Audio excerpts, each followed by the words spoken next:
En fin de semaine, c'est la fête de la Sainte Trinité. Et ce qu'il y a de spécial dans la Trinité, dans notre Dieu à nous, c'est de croire qu'on croit à un Dieu en trois personnes. Et ce que ça veut dire, c'est que notre Dieu à nous est un Dieu de relation. Dans sa nature même de son existence, là, Dieu, c'est un être de relation entre le Père, le Fils et l'Esprit Saint, là. Et nous qui fêtons la Trinité, on pourrait se demander, mais ça vient changer quoi dans ma vie, ça, demain matin? Bien, ce que ça vient changer, c'est ceci. C'est que nous croyons que nous, les humains, nous sommes créés à l'image et à la ressemblance de Dieu. Ça veut dire que nous sommes d'abord et avant tout des êtres de relation. Comme fils et filles de Dieu, nous autres, là, c'est inscrit dans notre nature que pour être des personnes épanouies, on a besoin d'avoir des relations autour de nous. Et le Dieu Trinité vient nous rappeler qu'on est beaucoup plus liés les uns aux autres qu'on pourrait penser. C'est impossible que moi, je traverse la vie tout seul puis que je sois heureux. J'ai absolument besoin des autres. Et c'est vrai pour tout le monde, cela. Et ce qui donne un sens à notre vie, ce sont les relations qu'on bâtit. Il n'y a rien de plus précieux que ça dans notre vie, là. Vous savez, on aime tous faire partie d'un groupe d'amis, on aime tous faire partie d'une famille où on s'entend bien. On aime ça travailler à un endroit où il y a un bon climat de travail, il y a des belles relations entre les personnes. Non seulement on aime faire partie d'un groupe, là, ça fait partie d'un besoin fondamental chez nous.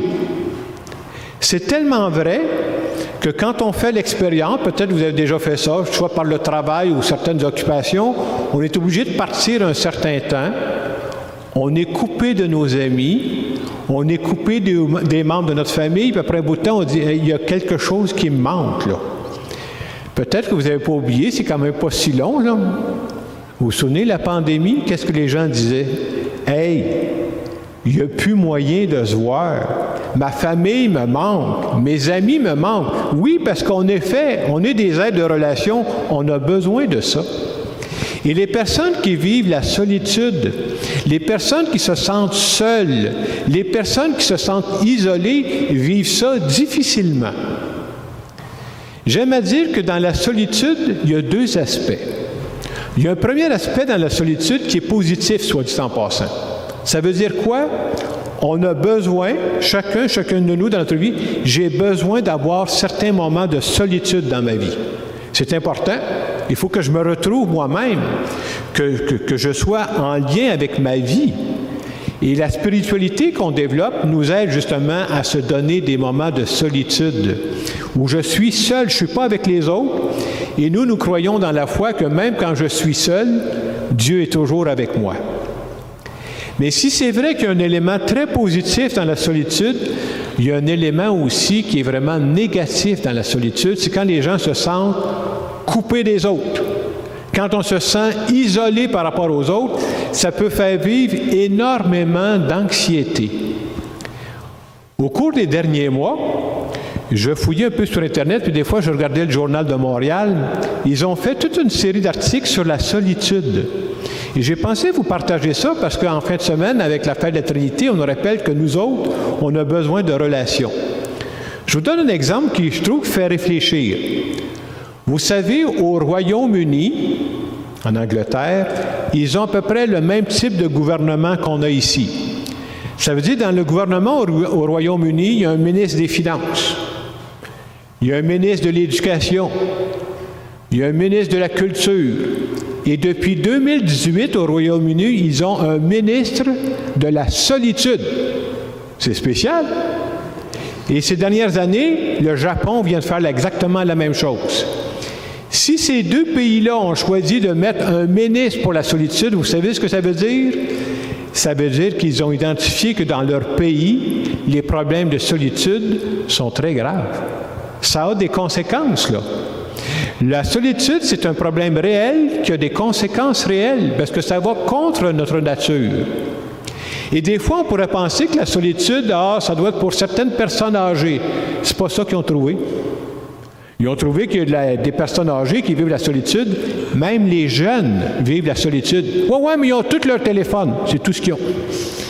Ils sont tous en train de pitonner, mais ils se sentent tous seuls chez eux, là. Alors, la solitude, c'est ça. C'est tellement vrai qu'on s'est rendu compte que les personnes qui ne sont pas bien entourées, quand arrive un moment plus difficile dans leur vie, ils sont beaucoup plus fragiles que les autres. Mais vous savez, dans la vie, une fois que j'ai dit ça, c'est pas nécessaire d'avoir 50 amis, c'est pas vrai. Mais ce qui est très important d'avoir dans chacune de nos vies, que j'ai au moins 2-3 personnes de confiance à qui je peux partager ce que je vis. Et ça, là, ça fait toute la différence au monde. Alors moi, quand je pense en fin de semaine à la Trinité et que nous sommes des êtres de relation, c'est ça que je pense. Ils ont même continué, je vous partage un peu ce que j'ai lu dans les articles que j'ai découpés.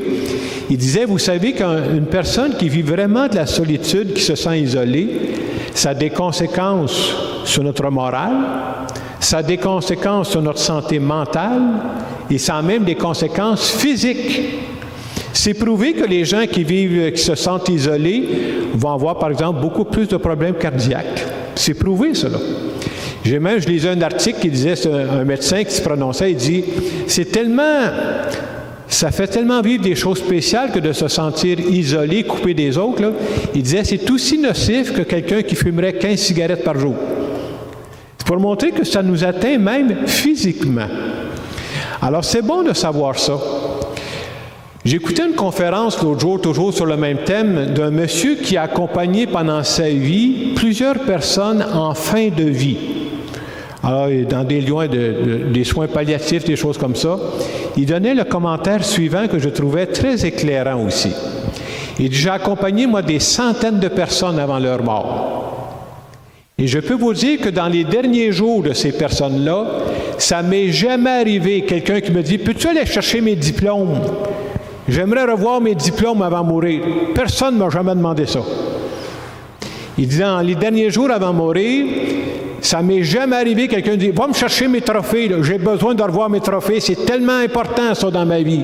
Il dit, ça m'est jamais arrivé que quelqu'un me demande ça.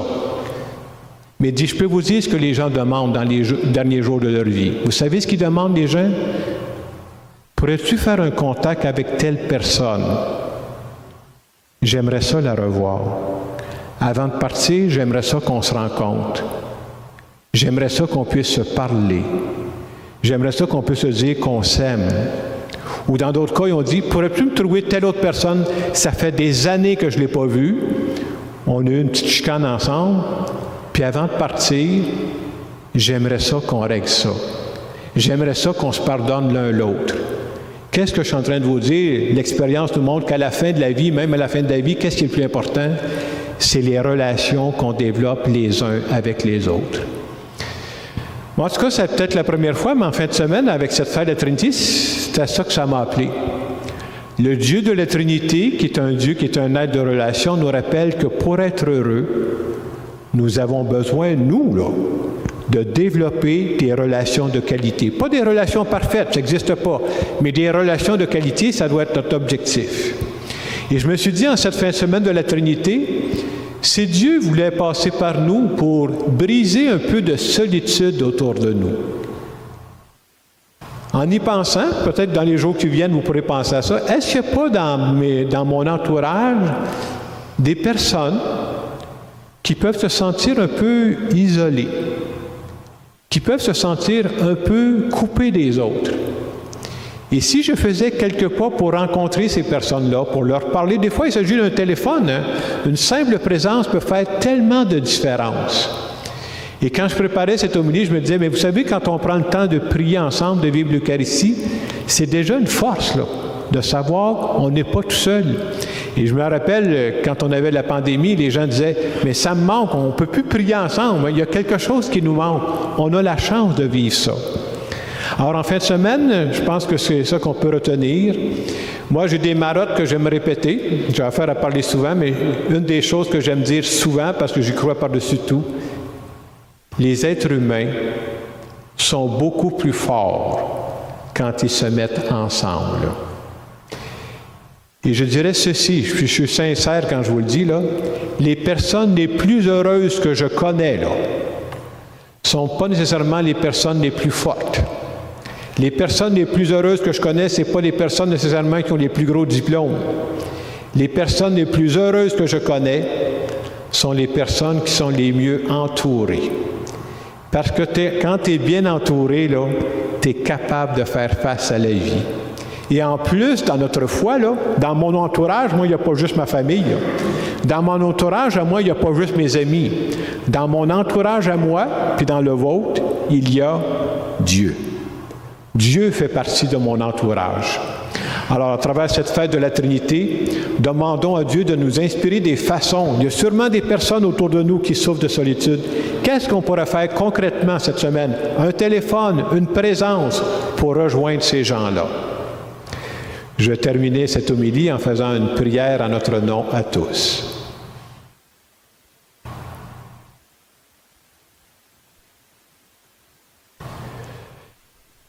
Dieu Trinité, je veux te remercier de me rappeler aujourd'hui que ce que j'ai de plus précieux dans ma vie, c'est pas mon auto.